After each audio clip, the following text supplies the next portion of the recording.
my name is Megan Russell. And my name is Christopher Russell, and welcome to Page by Page, Writing the Book in Real Time. And this is episode 4. We're already here. Oh, wow. Yeah. I was thinking about it, and I was like, wait, hold on. We're on chapter 3, but episode 4. Oh, yes, because the first chapter we did in 2 segments. But since then, we've been doing it just, which is really hard. It is really hard. Oh, by the way, this is something we talked about yesterday, but there will not be a full transcript of these episodes because we are going to be putting up the chapters as we go along, like on Vella and Substack and everything. And so to do the transcript, it gets into this whole like legal thing. We can't. Yeah. So I fear the Zon. Yeah. Well, yeah. I fear the Zon. Understandably so. So before we get into reading today, which I'm really, really excited about this chapter. This chapter is, I don't want to build it up too much, but it's great. I love it. But I want us to talk about what's been going on since we last recorded. We started a new journey. Which journey? Pippin. Oh, yeah, that one. And I don't remember if we talked about that last week or not. I don't I'm sure know, it probably came up. Yeah, it's been a long time since I've been on stage, and being in rehearsal again is really weird. But it's a great company, and it's going to be a really cool production. It's and a it's really cool loud. production, yeah. And I'm playing the grandmother, so the need for like these muscles in my neck and the bone that's missing there was a don't take pipes to the head, but anyway, I'm missing some stuff. Wait, no. We have to give more context than that. We were on stage and there was a roll drop, which I like the way you described it. It's basically like if you were to take a paper towel roll, grab a sheet and just let it go. That's what a roll drop is. There's a lot of scenery painted on it, and one of those just right in the head. I'm not legally allowed to say more about that, but you can. Oh, okay. Well, that's fine. Yeah. Anyway, so yeah, it was a really, really bad injury. We're lucky that she's still here with us. Yeah, but the nice thing about playing a grandma is that the bits that I'm missing, I'm missing some muscles in my neck and one of my ribs. But, since I'm playing someone 30 years older than me, it's okay to have some stiffness and immobility there. So, that's great. That makes it easier. Is she quite 30 years older than you? Rude. 28. But it's not the circus version of Pippin, so there's no craziness. So it's very gentle. It's actually really neat. If you are in the Orlando area at all, we open towards the end of this month. Watching this podcast. Yeah, no, but come see. Oh, yeah, that's true. But come see it. It's really neat. We have 2 members of the deaf community who are on stage as the 2 leading characters, and then they have shadow performers that are singing and speaking for them, and the rest of us who interact with the deaf actors are actually learning ASL in order to sign along with our lines, and it is just such a cool concept. And it's not just, to be this groundbreaking thing where like we're all doing ASL on stage. Like there's a lot of reasons behind why it was cast that way. And I'm really excited for it. I don't want to talk about it too much more because that's not what you were all here for. But just, storytelling. It's tangentially related. Anyway, so going off on another tangent, let's talk about our beer of the week. I forgot the name of that. That's okay. So this is Delirium Nocturnum, which is like the younger brother to Delirium Tremens, which is a horrible name for a beer. But no, it's a brilliant name for a beer. But it's like you think about what it is and you're like, ugh. But it is a fantastic Belgian style beer. I love it. I think we were first introduced to this. Oh, I should drink, shouldn't I? We cheersed, and you're supposed to take a drink right after you cheers. But I think we were first introduced to this in Alaska. Probably. Yeah. But so the beer thing, one thing I did want to mention, the beer on the podcast, I know it's weird because I'm a primarily YA author, and this is a podcast that is continuing with the writing of a YA book. So why is there beer on the podcast, Megan? Because doing this podcast feels like the most narcissistic thing in the world. Like, hey, y'all, come listen to my husband read my book with me. Like, that's a lot. That is could change anxiety. It so it's you reading your book. No, that would never ever happen. Yeah. But it's like it's so anxiety inducing. But if I'm sitting here having a beer, I can psychologically trick myself into being like, oh no, this is casual and cool. I'm not a narcissist that everyone in the world hates because everyone should hate me because I'm awful and the sky's gonna fall. So the beer really helps with that anxiety. So for those of you listening, listening, I just rolled my eyes so hard I almost gave myself a migraine. Megan has the absolute worst case of imposter syndrome ever. But it's so basically I'm sitting here drinking a beer so that I can do it without panicking. Yeah. So yeah, that's why there's beer on a way. This also kind of, I think that it is puts you in a comfortable setting too, because not that we've been doing it lately because we haven't had time, but we used to go to breweries like all the time and just sit there and have a flight while we did like read aloud edits and stuff. So that it is totes cash, if you will. All right. Hey, are we ready to get into this? You are not hip with the youth. I am totally hip with the youths as an almost 40-year-old man. Yeah, I know.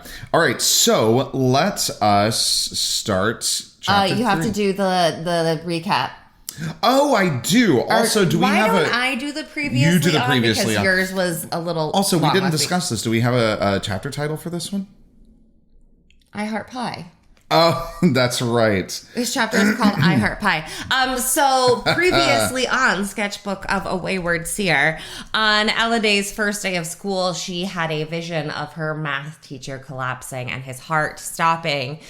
She did manage to run up and call 911 as soon as his heart stopped, casually enough that hopefully no one spotted her. Unfortunately, the principal caught her getting quasi-bullied by some kids in the hall. Yeah, she can handle really. herself. Yeah, she can handle it, but Yeah. everyone treats her like porcelain at this point, so she has been pulled into the principal's office after giving CPR to her dead math teacher. So she's having a day. Using the plastic wrapping from her because I could not let the first slip block be with a dead math teacher. You told me that. Oh okay. Right. Let's yes. digress. Okay. So chapter 3, I Heart Pie. Flatbread pizza and green tea. The perfect lunch after any trauma.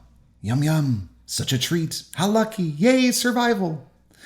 I rolled through every sliver of comforting bullshit I could muster as I faced the lunch Mrs. Kowalski, the school secretary, had delivered.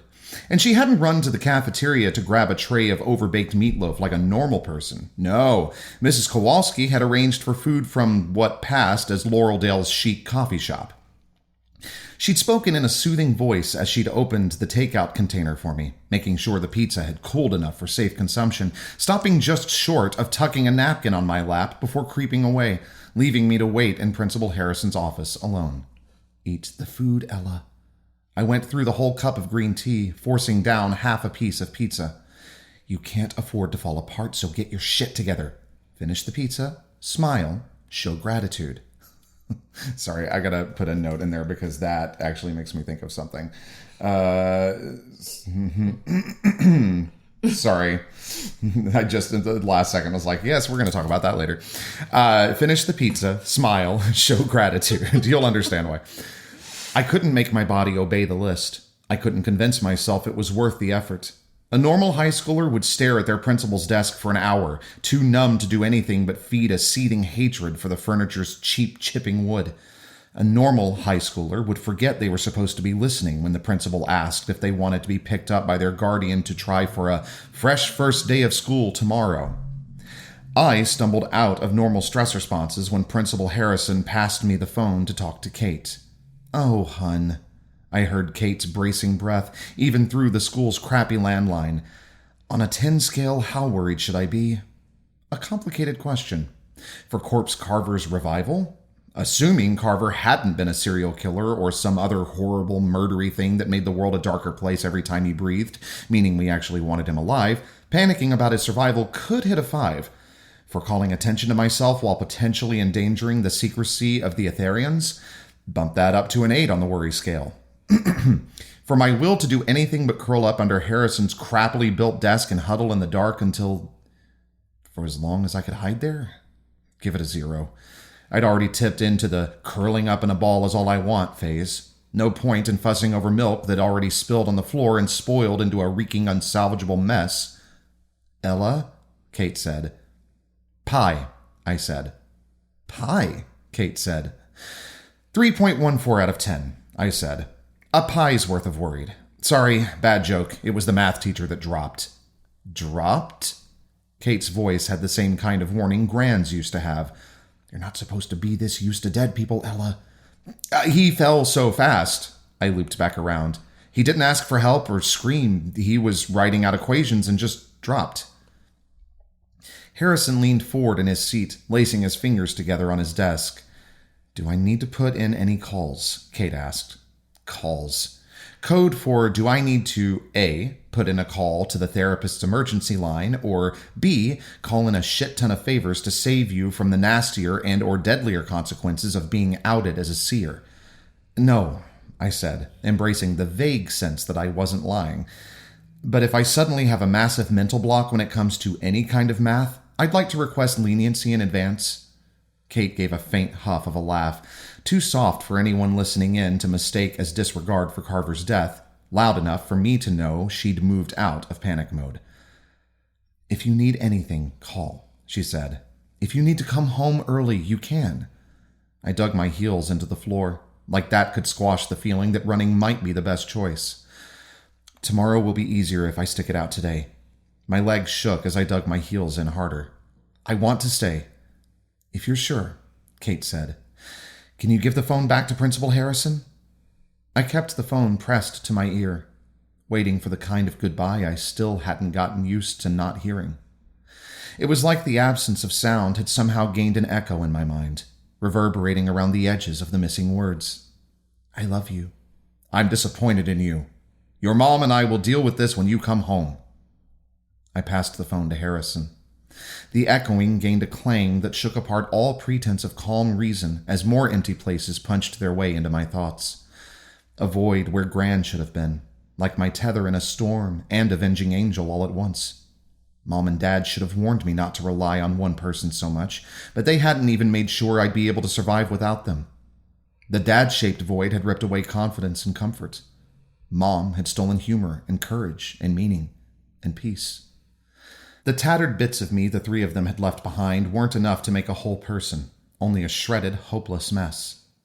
Ella, Mrs. Kowalski held a tissue 6 inches in front of my face. I hadn't noticed I'd been crying. Not gentle tears either. The kind of ugly crying that isn't supposed to happen in public, let alone in front of authority figures who could destroy my shitty attempt to not become the school's sob story. I accepted Mrs. Kowalski's offering, focusing on the cracks in the front panel of Harrison's desk, tracing paths through the lines, trying to decide if the shape worked better as an anglerfish or an angry possum.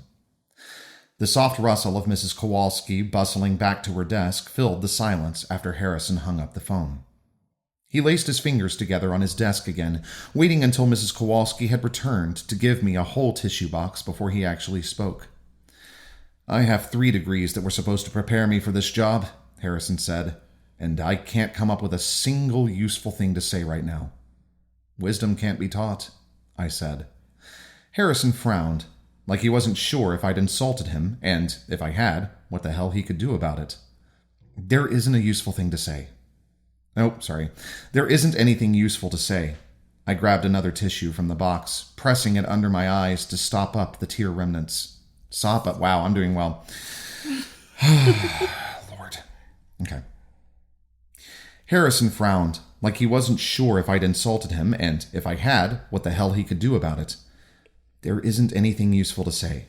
I grabbed another tissue from the box, pressing it under my eyes to sop up the tear remnants. Since Kate's okay with me staying, can I go back to class? His frown deepened. I left my things in Carver's classroom. I dropped my takeout container into Harrison's trash can. Do I need a hall pass to go get my books? Ella, I understand you're wanting to stay at school today, but you've had a shock, Harrison said, along with everyone else in Algebra 2. Exactly. You can't... Harrison glanced to the front office like he was begging for an assist from Mrs. Kowalski. I'm not sure submerging yourself in that kind of anxiety is the best thing for you. Your class watched a man collapse today. Die. We watched Mr. Carver die. Whether or not the EMTs brought him back doesn't change all of us watching his heart stop. How did he... Harrison closed his eyes, shaking his head like he was disagreeing with his own decision to speak. I'll be arranging counseling for everyone in the class. More therapy. Yippee! When he became ill... Harrison's nose crinkled, like he was cringing at his own words but couldn't help himself. Were there any symptoms I should warn the counselor about? What? Were there any symptoms I should warn the counselor about? No. I stood quickly enough to startle Harrison into opening his eyes. He looked a little off and then he was dead. There wasn't an in-between. If you're worried about group trauma, focus on how fast death can steal someone. I don't know how Carver died, but whatever happened, he didn't even have time to scream. I turned toward the office door, catching Mrs. Kowalski as she plopped back into her seat, pretending she hadn't been watching Harrison and me. Ella, Harrison said. I managed 2 steps toward the door before he said my name again. Ella, we're not done. I turned back around, gaining an extra step toward freedom with the movement. The incident in the corridor. Harrison's frown settled back into place. Which one? I enjoyed the faint fear that flickered through Harrison's eyes. Miss Harper's words were noted, Harrison said. We don't tolerate bullying of any form at Laureldale High School. A shiny, new worry wriggled up from the knots permanently twisted in my stomach. Hillary said something shitty. A tiny gasp came from the front office. But maybe that's her stress response. That's not an excuse to punch down. Touché. I'd like you to check in with me tomorrow, Harrison said. Before or after whatever assembly you hold to comfort the masses about Mr. Carver. First thing in the morning, Harrison said. Perfect. I fled Harrison's office, forgetting to thank Mrs. Kowalski for lunch as I dodged out into the empty corridor. The door to Carver's classroom had been locked. They'd turned off the lights and shut the blinds, too. Morbid in a way, but I could appreciate the attempt to stop students from gawking at the place where a teacher had died. I checked my locker, hoping maybe someone had stashed my things in there, no luck, before finally giving up on finding my stuff and heading to history. Paige started waving at me the second I stepped into class. She pointed to the seat behind her, mouthing, "Your books." I crept toward the empty seat, shoulders rounded, chin tucked, giving my best "I'm invisible" body language. Mr. Vargas stopped me, calling me back to the front of the class to stand beside him while he praised my heroic actions before making me introduce myself and lie to everyone about why I'd learned first aid, since there was no way the truthful answer of, because I've spent my whole fucking life watching people die, would have been acceptable. I should have gone. My mind got stuck. I couldn't even make myself think the word home. When Mr. Vargas finished making the class literally applaud for me and let me sit, I bolted for the seat beside Paige. I spent the rest of class sketching the faces on the posters on the walls. Washington, Kennedy, Martin Luther King, and Abraham Lincoln I recognized. Others looked more like copies of old family portraits than anything mass-produced for schools. I kept working on the same drawings once I'd left history, filling in the details of the faces from memory, letting myself lose time in the familiarity of the task. By the time the end of the day finally came, the intensity of every person staring at me had stolen my will to speak, or smile, or even bother trying to claw my way out of the new level of oddity-driven interest giving mouth-to-mouth to a teacher had caused among my new classmates. I shoved through the heavy outside doors to escape the building. A gust of cool mountain breeze greeted me, sweeping around me, like the universe's pat on the back for surviving the worst first day of school I'd ever managed. To the north, beyond the school parking lot, the summits surrounding Laureldale reached toward me, offering, if not safety or joy, at least a place to sleep. A tinge of sickly yellow-green carpeted the tree-covered peaks, an unsightly preparation for the fall colors that lured tourists to Laureldale every year. Kind of the leaves to, unlike Carver, give fair warning of their impending demise. As students flowed out into the parking lot, they formed little clumps, taking time to rehash the drama of the day instead of fleeing the school-shaped cage, forming a maze of gossip hazards between me and the truck I'd stupidly parked near the exit of the parking lot instead of the entrance to the building.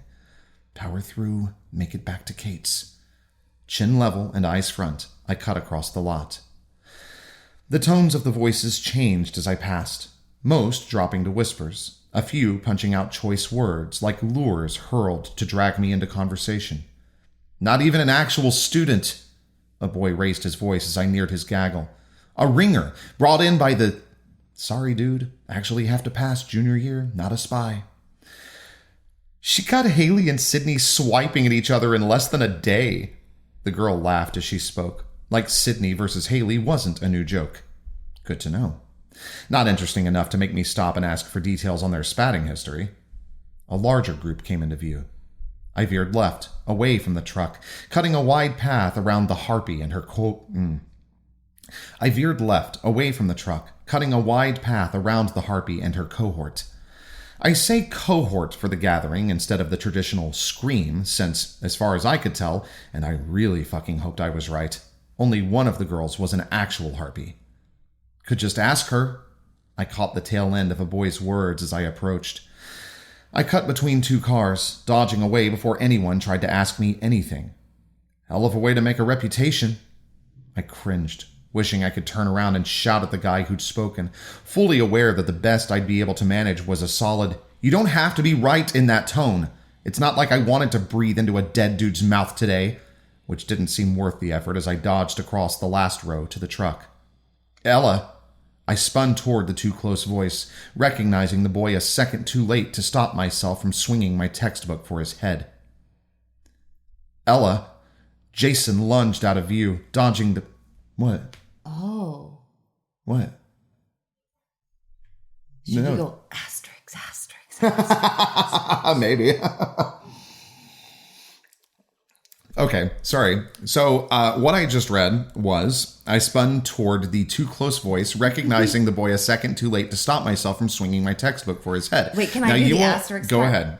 Asterisk, asterisk, asterisk, asterisk. Also, just for clarity, this next part is in third person.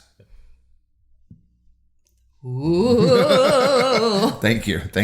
We're light on budget, so sound effects will be created that way. Oh, am I in charge? Am I You're the in charge of Foley sound effects. person? Yeah, you are. Wait, Foley? Did I say that? Foley? Foley? Foley? Foley?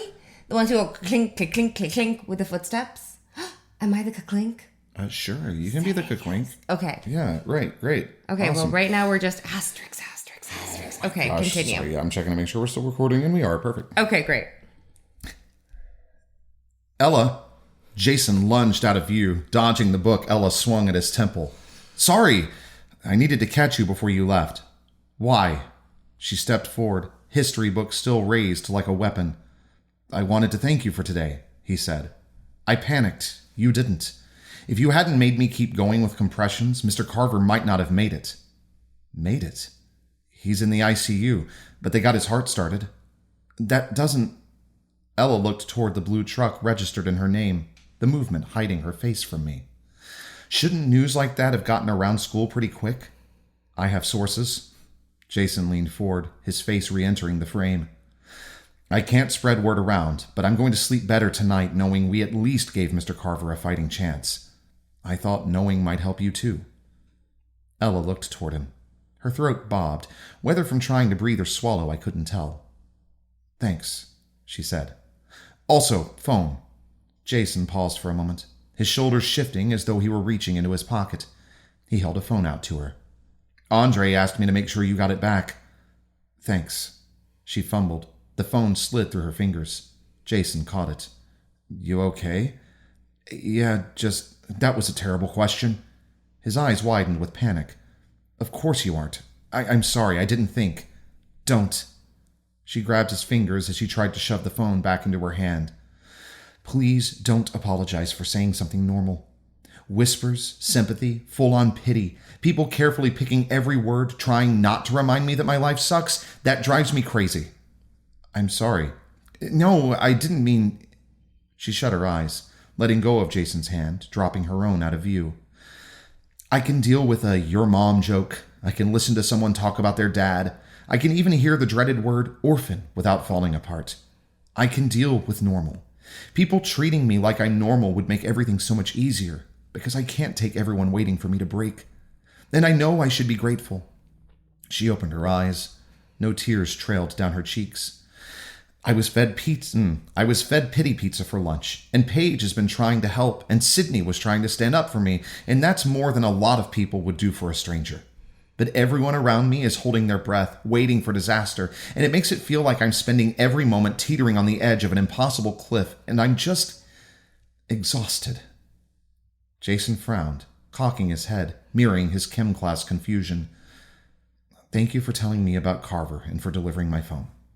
Ella pulled open the truck's door. "I'm sorry," Jason said. She climbed up into the driver's seat. I don't want pity. He stepped between her and the door, keeping her from closing it, blocking her face with his body. I mean, I apologize, he said. I didn't think about it like that, but you're right. I was waiting for you to break. Thanks. She spoke almost too quietly to catch over the sound of a car starting across the row. You might not be thanking me tomorrow. Jason paused for a moment.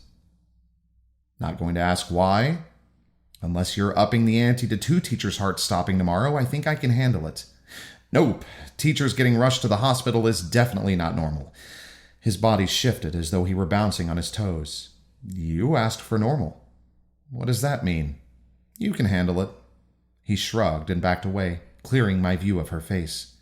He grinned, his profile at the perfect angle to catch the laughter in his eyes as she slammed her door shut. Inside her truck, Ella bit her lips together, nodded, and swung her door back open. I don't actually know your name. Oh. Either shock or fear pitched Jason's voice higher. Whoops, I didn't do that. Oh. Better. Either shock or... This is why I don't record audiobooks.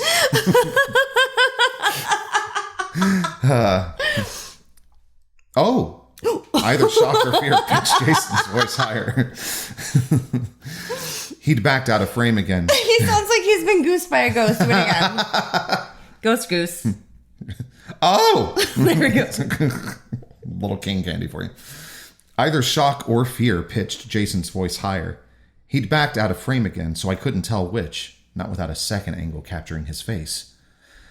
And not knowing your name would get awkward since we've had an actual conversation, Ella said. Jason. I'm Jason Archer. Have a good night, Jason. She closed her door with a gentler slam. The truck pulled away. Jason stepped back into frame, purpose-fueled joy lighting his face as he stared after the Sybil. Somebody called her a Sybil. Blah, blah, blah. And I realized, it didn't occur to me, you said third person. This chapter, the asterisk. Oh, it's not in third person. I'm an idiot. I'm sorry. Yes, you're not an idiot. Well, sometimes. Use kind words with yourself. Kind words. I can be an idiot sometimes. No, you misremembered how the chapter had been written because this was the first part of the story that was written in that other first person. Yeah, and not Ella's point of view. I was thinking about it like we're seeing Ella from the third person because there was the she said and all that stuff. Yeah. But I realized that I was like, I've got to say that or somebody's going to be listening to the podcast and be like, no, it's not. Because I would do that. All right, so go ahead and yell at me in the comments. You guys can call me an idiot, but I'm not supposed to do that. I would be driving down I-4 just going, first. That's it, first person. Well, maybe they will. So if you yelled through that entire thing, first person, please jump back a few minutes in time and listen to it because it's very important. Okay. I'm not sure what order I want to ask this in because I've got quite a few questions for you. But no, don't worry. It's nothing terrifying. I love you. You always get so about questions, but that's a part of this, right? Yeah, but that doesn't mean it doesn't make me nervous. Okay, so I'm not going to start with the first question I have here. I'm actually going to start with number 2. Why flatbread and green tea? What was Mrs. Kowalski's headspace in this moment? That's what the is that what the youths eat?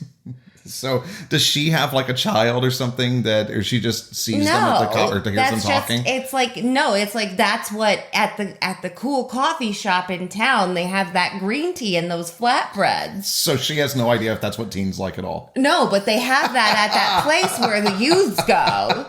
She was trying so hard to be nice. Oh my God. I wanted it to be a very clear attempt to be nice with such a big fail. Sure. I mean, maybe some people like green tea and flatbread. To me, the combination sounds horrible, but whatever brings people joy. But it's one of those things where both of them, a flatbread pizza and a green tea up in a mountain town. What a nice thing to do for somebody. It is a nice thing to do for somebody. But it doesn't work out well. So the next thing I want to ask is the thing that I wrote down partway through the episode, which is I got to and I don't know how I didn't notice this when we were editing because you didn't say it out loud. Finish the pizza, smile, show gratitude. Please tell me that's a reference to Jenny Hollander. It is a reference to Jenny Hollander. Oh my God. Yeah. I don't know are we allowed to say people's full names on this? Yeah, that's fine. We're not saying anything to her detriment because she's an amazing person. Well, and it's her stage name. It is. Oh yeah, that's true. That's right. Yeah. So we worked with this incredible human being. She has done everything. Yeah, she's amazing. But yeah, she told us one time. Sure, you go ahead. You tell the story. So one of the girls we were doing a musical, Georgia, which is a very long show that is very hard to stay engaged in as an ensemble member. There's a lot of like boring standing around. And one of the girls asked Jenny how she's always stayed so engaged, and Jenny said, "I'm not engaged. I'm just going smile, nod, squeeze Chelsea's hand." Nod. Look at Chris. Smile. So that was sort of it was my little ode to that, like, okay, this is how you do, this is the act of okay that I am used to doing. This is the performance of okay. It's so interesting. And that actually, thank you for saying performance, because that leads really well into my next question, which is why this moment? Why is this when Ella finally falls apart? Like, she has kept up this pretense of calm. And is it because she was in front of so many peers at that time, and now she is with far fewer people? Is it because she's talking to Kate, who is her guardian? Like, why is this the moment when we finally see her not be okay? Because we've seen her struggle with the anxiety of it, but we haven't actually seen her physically break down until this point. I think it's because it's the first acknowledgement of, like, there is no home base to run back to. Right. Like, she's had, like, a shit day by every measure of the imagination. Yeah. She had a vision on her first day of school, not good. She gave CPR to a guy, and as far as she knew when she started crying, it hadn't done any good. Mm-hmm. And so it's kind of that, like, you have all of that on top of you. You're exhausted. And then you realize there is no getting better when you go home. Like, there is no home. There is no, like, comfort. Mm-hmm. There is no one who's going to be like, no, this is what you have to do next. Right. And I think that's what it is. It's the absence of, okay, well, this is I'm going to cry. Yeah, I know. But, like, this is, okay, step A, get through the day. Step B, save teachers. Step C, make it through the rest of the day. But then there is no known DEF. Right. Yeah. Of, like, that part of the routine is gone. I know. It's... I'm a dork. I'm stealing some of your beer. Not that mine's gone. I just feel like I should have a bonus because you made me cry. Well, you made me cry. You make all of us cry. If you want the best cry of your life, go read Ice and Sky after you've read the first two books in Annabelle Brea. But it's a really great moment because we've seen that she's capable of being vulnerable, but we haven't seen it happen yet. And I think you do a beautiful job of not, because I feel like we are now living in an age when how do I say this? As a feminist myself, it is something that I noticed, like, looking back into the past of, like, well, if a woman is too strong, she's a bitch, right? Uh-huh. And so, but then if a woman is crying, she's weak. And so it's like finding that balance. And I think that showing that moment of her being vulnerable doesn't make her seem weak at all. And juxtaposing it against the other chapters does not make her seem like a bitch in the other chapters either. Like, it's just, it adds to her complexity, and I love it. Like, and it also invites us into a more private moment with her. And I think that's beautiful.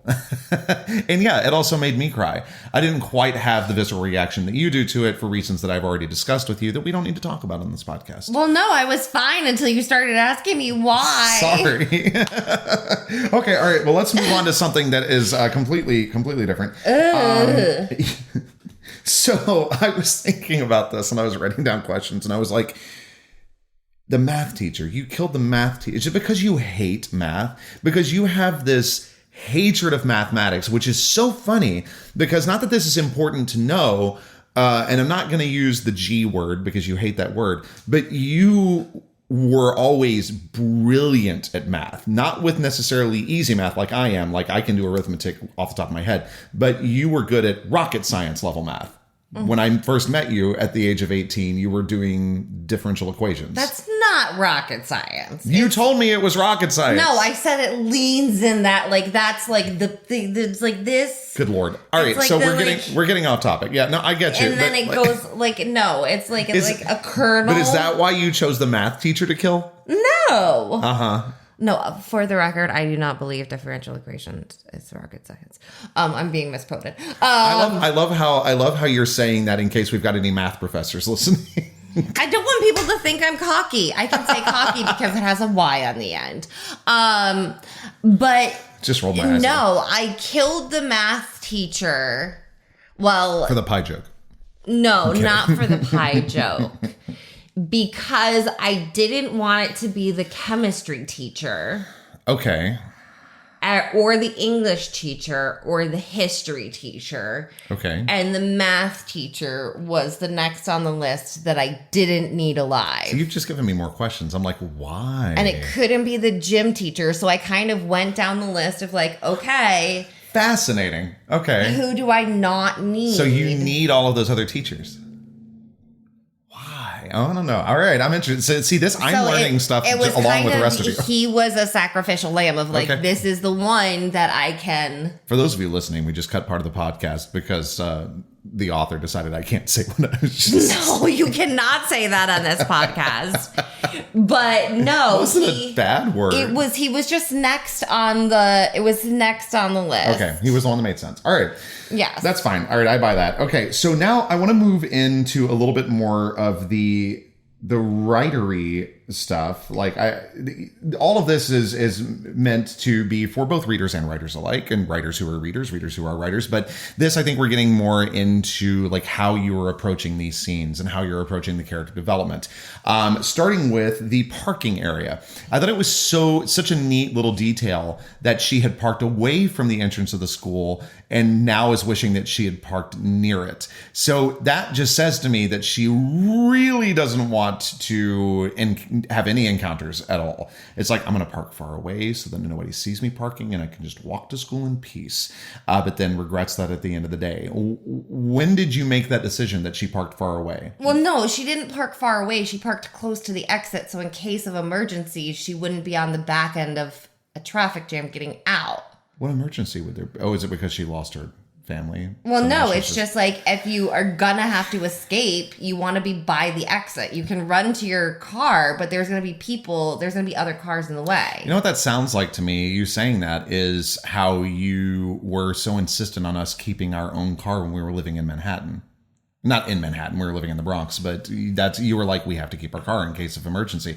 So is that something that Ella is actually afraid of, or is that your mindset? Well, no, it's not that she's afraid of. It's just like a practical thing of if you're gonna have to bail out, don't get caught in traffic. But you realize that, and I think I can safely say this, most of us don't think in that way. So, but she would, like, okay. If you think about like her life, things that aren't in this book, just knowing as the author, like everything that's coming and everything that's come before this, like an easy escape route is always going to be important. Okay. So is it because she's part of the Etherean community? Like, is it that dangerous or? It's not that necessarily being an Etherean is dangerous, but she's done one day at school and has already almost outed herself because she was trying to save a math teacher. Right. So if she's risking being caught by running to try and help a math teacher. Now, granted, like she did wait until he fell. She didn't call in advance. She did all those things, but she could have just screamed with everyone else and walked away, but she didn't. So what kinds of other things has she done? So how often has she had to run from them? Yeah. That's very interesting. It's as a non-writer, it just is. I think it's fascinating to get that kind of insight into the character development, and yeah. So that's why I asked, because I'm truly fascinated by it. I'm glad I fascinate you. Yeah, you too. 20 years later, you still fascinate me, and perplex me sometimes too, which is good. I think it's healthy. Because I cry on podcasts. No, that's not perplexing, because it is it's very sad to go that deep into it. But moving away from the sadness, I want to talk a little bit about You have done POV shifts in your books before. I mean, from your very first published novel, The Tethering, you had a 2 POV series. It was always Jacob and Amelia. Usually, I feel you switch POVs in different chapters. I'm thinking like, oh gosh, I almost spoiled something. I'm thinking like Heart of Smoke, when you have the letters coming up. Those are their own chapters, right? Even in a Vilbrea series, like you're not shifting perspectives, but you shift focus a little bit into a slightly more internal monologue versus storytelling. Because that's all Anna telling us the story, right? So why did, and maybe this is not as important as I'm making it, but why did you decide to put it after a break within the same chapter as opposed to giving it its own? Honestly, because I'm terrified of the podcast format. Okay. Because I don't know how else to, because I've never done something like this where it's getting published. I don't think anything like this has been done. So, period. Like, I'm well, no, sure. It has been in like Vella, where like people do things with POV. What we are doing. Okay, yeah. But if I'm going to do the podcast and the Vella and everything else, I need the second POV. Yes. I hope it's apparent that it's very important to the story. Right. And I'm not just randomly tossing things in, but it's not long enough for me to do a podcast of just that chapter. And it's not long enough for me to do like a Vella installment of just that chapter, or like something on Substack of just that chapter. Right. That's true. So I feel like I have to include it with that text, and I'm really kind of still unsure of, okay, am I going to have it always wrap up a chapter? Could it be mid-chapter, like we're watching things before and after from different points of view? Sure, I could see that working. But should I see like the non-Ella point of view first and then Ella's? Should I ever really overlap them? Yeah. And those are things that like I generally don't like write and erase a bunch of stuff. Right. My first draft, I change a lot of things, but I'm not usually deleting pages and pages and pages. Yeah. I'm rewriting pages and pages and pages. Right. But I actually deleted half of this chapter to rewrite it. Oh yeah, you did. That's right. Because it was I getting needed so to long. get the first chapter from the watcher's perspective. Yeah.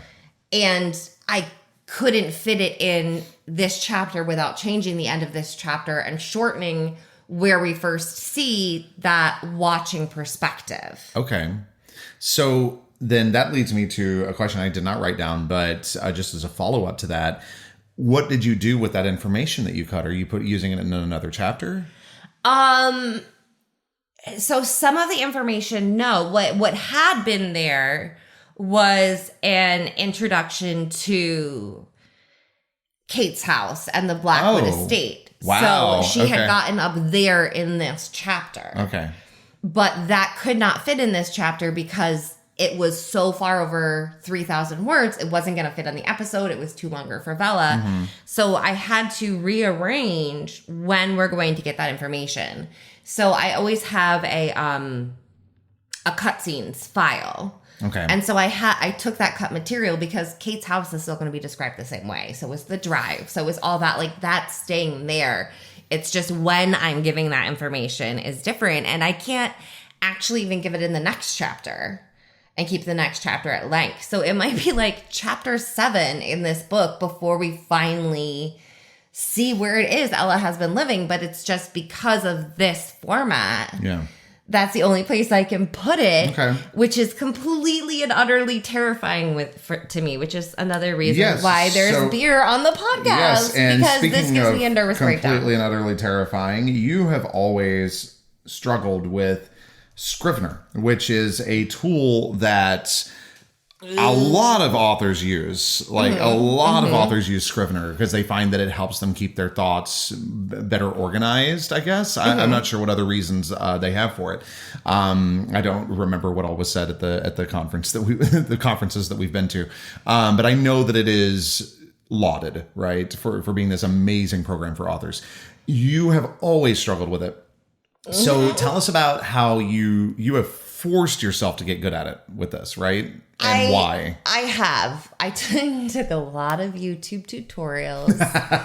YouTube is amazing. It teaches you so many things. There's a lot of tutorials that are great. They are great. And part of me really misses just writing in Microsoft Word. It's so much easier. Everything is in the same place. By the way, side note, if you are writing in Microsoft Word and you have somebody that's editing it for you, track changes are your best friend. I didn't even know that was a thing until you started publishing. That's all. Just wanted to throw that out there. But that was like 14 years ago. I feel like it's mainstream now. That was oh my God. We're old. We are old. Oh. But the thing that's really nice about Scrivener is that I can have a different tab for each of the chapters, which because of the format for the podcast, I can keep, because each of the chapters is going to have their own sketch image. Each of the chapters is going to need its own social media post, because each chapter is going to be a podcast. Yeah. So because each chapter of Sketchbook of a Wayward Seer is really its own short story entity, which makes writing it so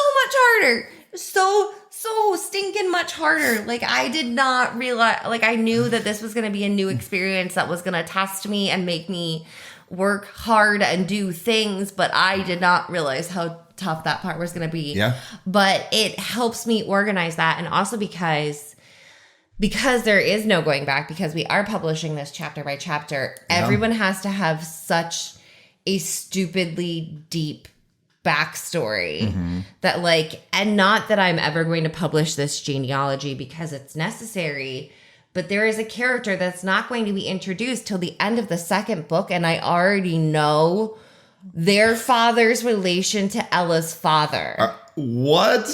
Because I need that information to be solid to get through this book. Oh my gosh. Y'all, okay, just as a reminder, for those of you just tuning in this episode or have not read any of Megan's works before, she's written 31 novels. Has, 5 completed series, one that will soon be complete, another that'll be complete really soon, and another one that I hope you complete soon. It will be complete soon. You also have a cat here on yours. Oh, well, of course. Well, when we have 3 cats, of course. Yeah. But so to hear you talk about how different the process is now after over 30 novels is insane. Well, no, like if you hear a name or a descriptor or anything mentioned in these chapters, that person has a full file tab in Scrivener, because I have to have that much information because there's no going back. Yeah. So I have to know exactly what their class schedule is and where it overlaps with Ella's. Yeah. Who they're friends with, what their parents' job is in the community, because I can't just change my mind and be like, oh no, I guess I need Jason's mom to be, and backtrack. Right. I have to know what his parents' relationship is, who he's living with, everything, because I need to have that set up. And this is a minor spoiler. Okay. But wait, hold on. If you don't want any kind of spoilers, fast forward what? No. It's not a real spoiler. If you don't want any kind of spoilers, fast forward like 30 seconds. Yeah. So Jason's mother owns the cafe where the flatbread and green tea came from. Okay. So, like I said, not really a spoiler. No, but yeah. But some people really don't like that. I needed that connection to be there. Yeah. So that the green tea and flatbread becomes important because it's an order that's come from his mom's cafe. Right. So it's important that first day of school, she's already actually kind of had an introduction to his mom without knowing it. So wait, did Mrs. Kowalski just go up to Jason's mom and was like, I have a kid that's freaking out, and Jason's mom's like, I know what they need? No, because she would have not have sent that. She would have sent like a chocolate croissant and a cappuccino, like a reasonable person who wanted to comfort someone. No. Well, you talk about 2 of your comfort foods. Mrs. Kowalski called over and said, I would like, because she thinks that's what's hip with the youths, and she was trying very hard to help. Oh, God. Because she's a very sweet lady. She is the matriarch of this school. Yeah. Like, this is, sure, there's a principal, but really it's Mrs. Kowalski's school. Right. Mrs. Kowalski is the hub. Mrs. Kowalski knows everything, which I had to know in advance because Mrs. Kowalski is going to become important with her knowledge too. Huh. Okay. Like, she is the hive mind of intelligence. That's really neat. So having her already different. have this knowledge of Ella was really important. That, okay, she's there, she's running tissues in and out. Yeah. So I needed to have Mrs. Kowalski have this thing where she's always in and out of the office and trauma. Yeah. And that door never closes, so that in book 2, when I need her to have so much knowledge of the student base, it makes sense that it's set up all the way in book 1 that, like, this is what Mrs. Kowalski does. And I don't want to, like, to the listeners and the viewers, I don't want you to think that I'm saying, like, wow, you're fleshing out your characters. Like, no, your characters are all fleshed out. But it's just to see this many of them this far in advance is insane to me. Well, because usually I'd be like, I'm glad that you chose a small town. Well, usually I'd be like, okay, so I want a gaggle of girls. Right. And, like, you're the head, you're the second, you're the jealous, and then like basic background stuff. Yeah, not like in basic, depth, like as in basic character traits. Yes. I wouldn't care about what their parents did in that moment. Right. I would care about, like, which trope are you? Right. Who is your alignment within that friend group? Yes. What are your basic features? Good. Like, that would be it. That'd be all I need. But I can't risk that, because if I say something stray now, I lose an opportunity in the future. So I have to make sure that I take every opportunity to create this bigger world so that I leave options open for myself for later, which is so hard. I can't imagine. In case that wasn't loud enough for the mic, I said so hard. This is a really good microphone. I'm sure it was fine. Great. All right. So I just want to, again, make sure that we are very tech savvy here. We're very tech savvy. Oh, we forgot to point out, we finally have the sign. Look at this. If you were looking at the video, our page-by-page podcast logo sign is finally here, along with the bookcases and the El Brea map. Did we not have that for last episode? I thought we did. The page-by-page podcast sign? No, that's new. Oh, my gosh. And we have to order picture frames. So time has no meaning. By the next time we record, theoretically, the whole wall will be finished, and it's going to be great. Yes. Did you have any other questions? No, I don't think I do. I mean, thank you so much for answering those. I know that, and I'm sorry that I put you through some emotional turmoil there. But yeah, no, I am. And I'm not an emotional, cryy person. No, you're not. Unless I'm hungry.